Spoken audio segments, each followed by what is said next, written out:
My wife and I were staying with her sister for the night. The kids had gone to her parents' house, and having been married with children, we had no friends. So, we were hanging with her sister. We're getting ready for bed, and my wife and I were fighting over a single sink as we were brushing our teeth. The door to the hallway was open, and I'm staring at myself in the mirror as I brush away.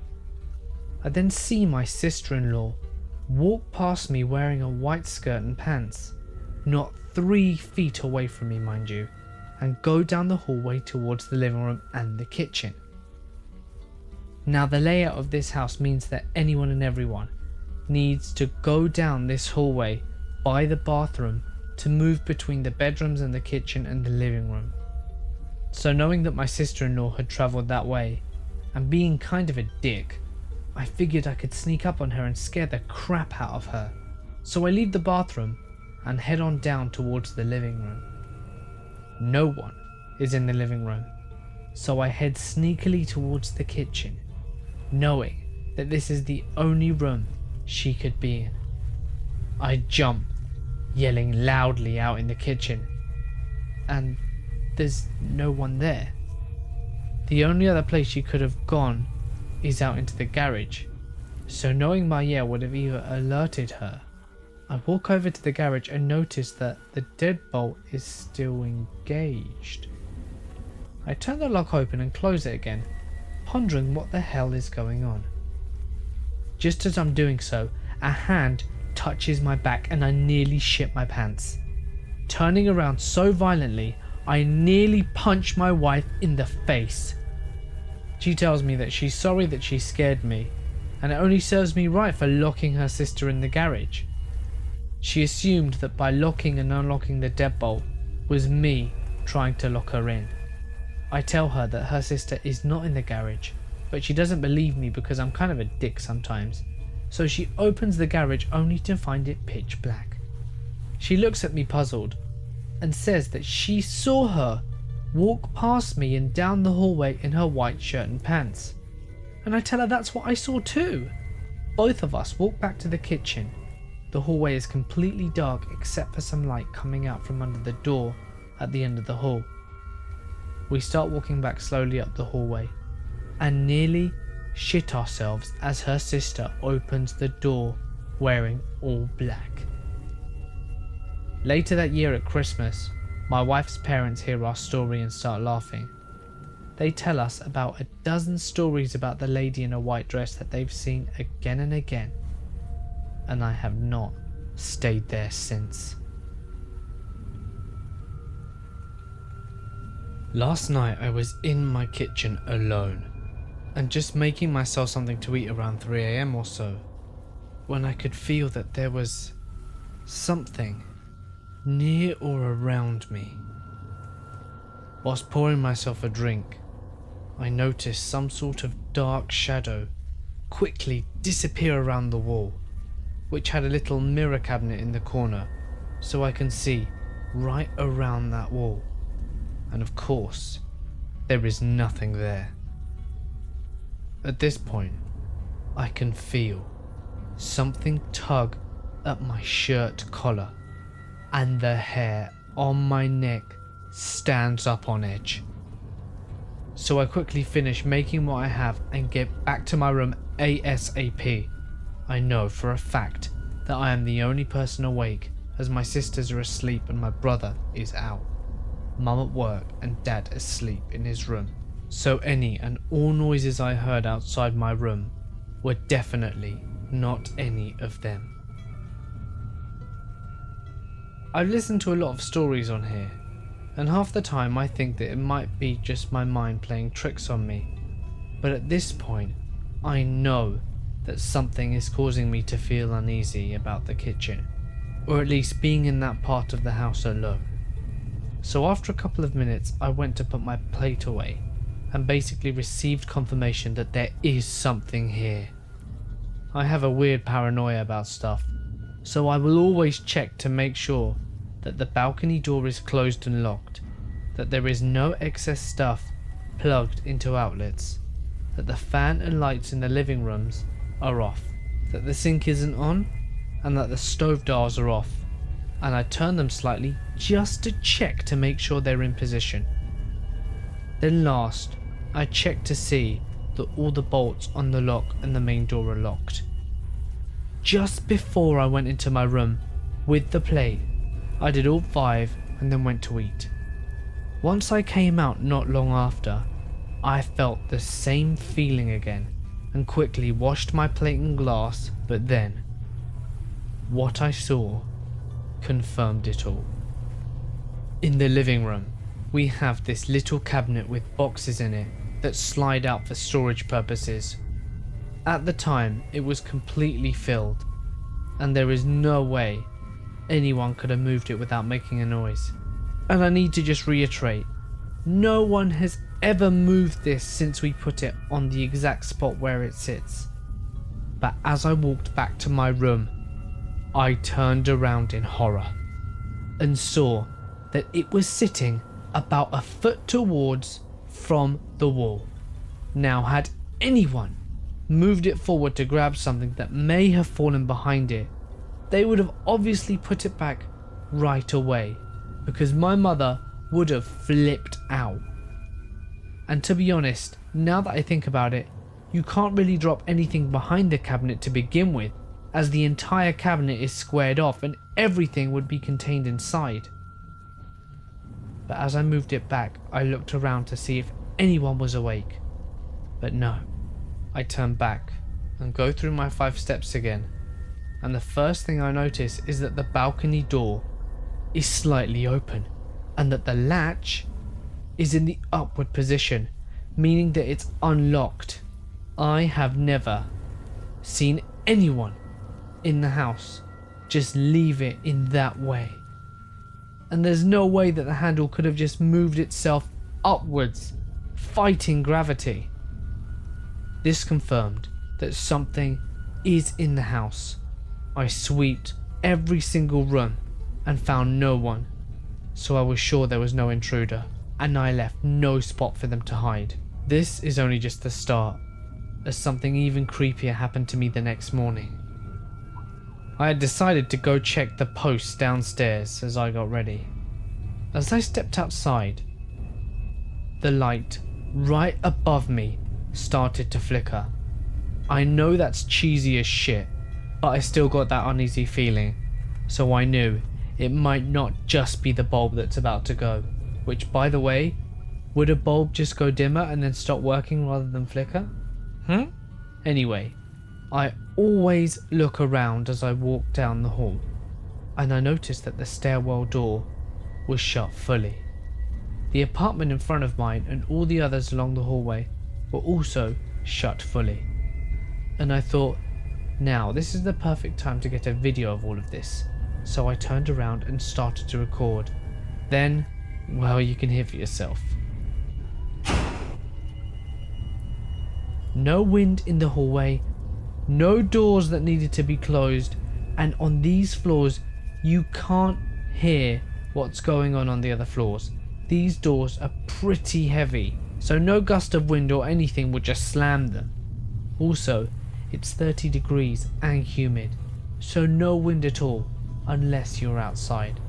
So after I got the post, I started walking back down into the hallway from the elevator, only to be met with this. Completely normal looking and everything. I had a song playing in my earphones that was only about 3 minutes long, and it finished by the time I came back up with the post.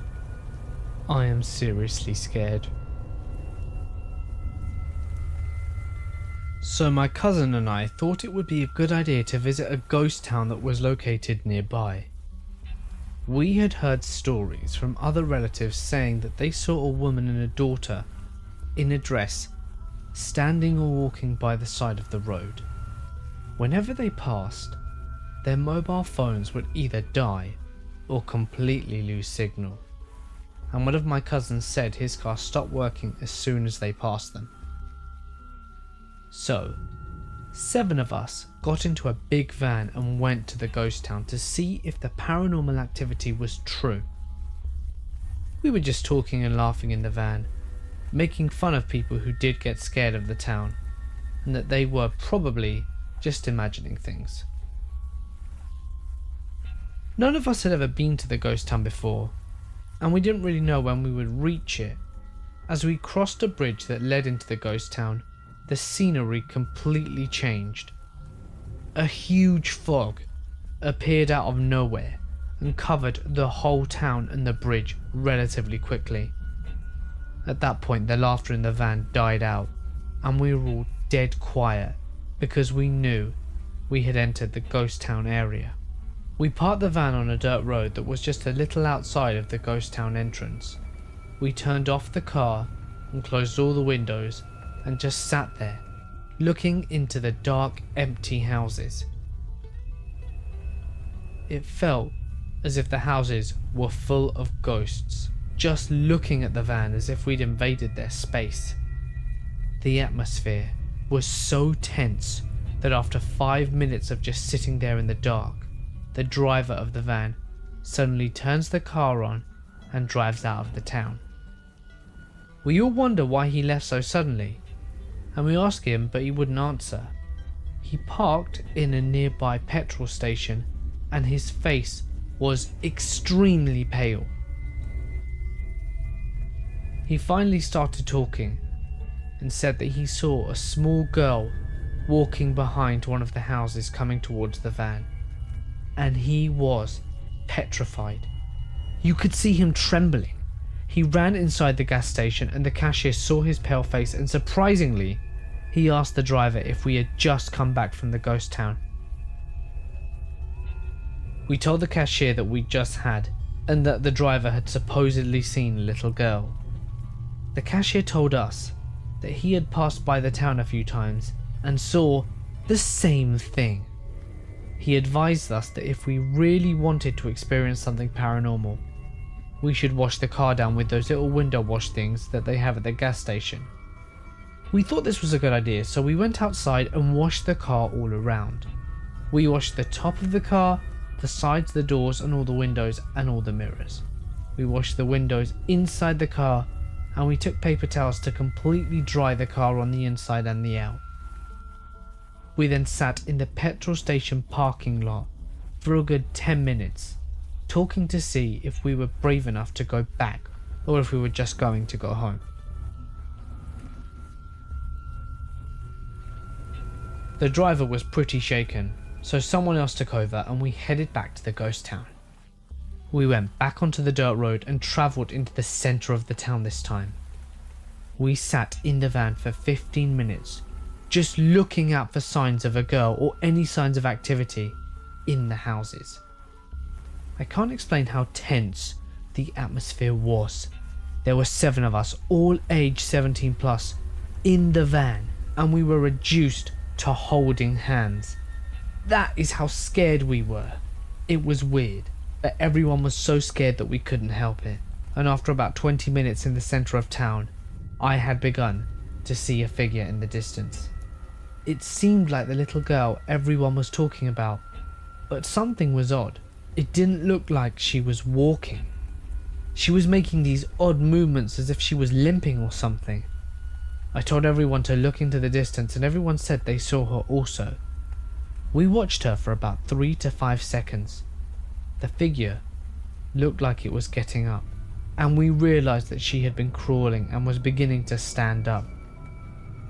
Right when she stood up, the figure dissolved into blackness, and a loud bang hit the driver's side. The gravel beneath the van made sounds as if someone was crawling under the car, and 3 very distinct thumping noises came from under the car. The thumping was directly below my feet, and I could feel something hitting the car. Something also stepped on the back bumper of the van, and a small thump could be heard hitting the back window.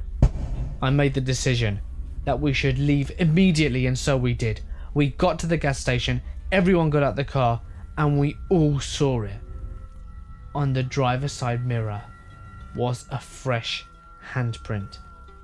Remember, we had spent the last hour cleaning the whole car, and when we get back with no one leaving, there's a handprint. We were all freaked out. I made my way to the back of the car and there was a little footprint on the back bumper along with a set of handprints and fingers on the back of the window of the van. We took a paper towel and tried to smear or dry the handprints / footprints / fingerprints, but they just wouldn't come off the car. We sat at the gas station for about 30 minutes just freaking out, and still the prints would not dry. When you touched the prints, they didn't feel wet or anything, but they looked as if they were wet.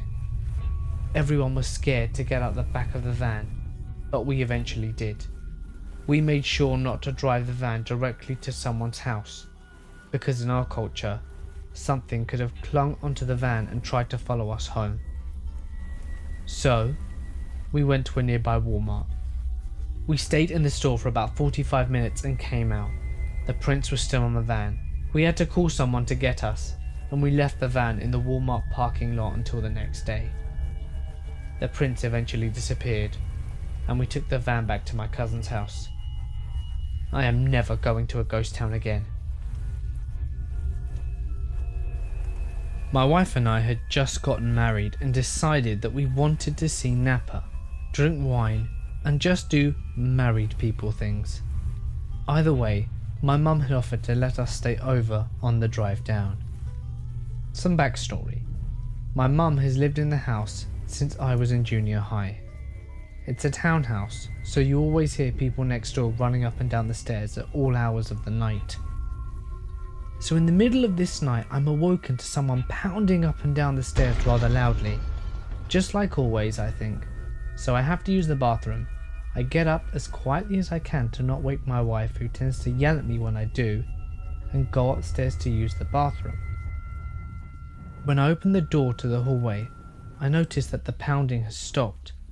I think thank God, and proceed to use the bathroom. I close the door, lift the lid, and pee. And as I'm doing this, I hear the stomping starting up again, even louder than before. It seems as if it's coming from right up the stairs and along the hallway. I hear the sink vanity, one of those cheaply made 1980s sets, vibrating with each step. All of a sudden, I hear a step hit the floor. I figure the pounding had woken up my wife or mum, so midstream I call out, "Just a sec! Just a sec!" Again there's a hit at the door, and there's a muffled yell. I call out again, I'll just be a sec." I flush the toilet and open the door to let my mum know that she can use the bathroom. This action only takes like 1 or 2 seconds. Flush, reach, open. There's nothing. No sound, no person. Nothing. Not even the pounding. I go back to the guest room and lay down by my wife. And just as my head hits the pillow, there's a pounding up and down the stairs again. I fall asleep nervously, as you can hear when someone goes up the stairs, so there really is no explanation other than someone next door. The next morning I tell my mother that the crackhead neighbours kept me up last night, pounding up and down the stairs. She looks at me, very puzzled, and then informs me that no one has been living in the other unit. It was sold and the last tenants moved out weeks ago. If I'd have known this yesterday, I'd have probably shat myself. One Halloween, my teacher thought it appropriate to tell us some stories about his paranormal experiences. One of these that really stuck with me was a story he was telling about a farm his family had always lived on, and something about his grandfather. Now here's the good part. He said that last year after class was over, and he had finished his tales, one of his students came up to him and asked how his grandfather died. He told her that it was kidney failure. The girl who asked looked at him and said that's what she had suspected. Then she starts asking about the grandfather's appearance. Did he wear overalls? Did he have really long grey hair and facial hair? And did he wear glasses? At this point the teacher was a bit creeped out and asked why she wants to know. Her response was, "Because as you were telling the story about your grandpa, I saw him standing in the corner of the room, and he wants you to call your grandma." Later that evening, he did call his grandma. She was fine and said that she was happy that grandpa was still watching over their grandson, but nonetheless, it was still an incredibly creepy experience. An ex of mine had a young son who had a tendency to sit up at night and talk to his imaginary friends. No biggie, kids and their imagination, right? So one day the girlfriend and I order a pizza, set up a movie, and the kid gets washed for bed. In his bath, I asked him if he was ready to go to sleep, and he said it would be lonely. I asked him why, and he said that his friend had left. So we fast forward about 30 minutes later. I kill the lights in his bedroom and say goodnight. He turns to me with the biggest grin ever and says, "He's here, he's back." That is when the doorbell rings, and I about shit my pants. Turns out it was just the pizza guy. Hey guys, it's Mort here, and thank you so much for listening. Wow, looks like you made it to the end of the video. Nice one. And it's that time again. I need your help to pick the next video you'd like to watch. Both topics are suggestions from you guys, and I need you to pick which one of these you want more. Hide and seek stories or Walmart stories. The one with the most votes by the end of Friday will be the winner, so take your pick and represent a side. 1,000 likes on this video would be greatly appreciated, and if we can hit it, it would really make my day. You guys are so awesome, and I really want to make sure that you're enjoying my content, so any tips or suggestions you have, just leave them in the comments too, and I'll read them and try and address them. Something I would profoundly appreciate is if you could share this video and let me know what your thoughts of it are in the comment section below.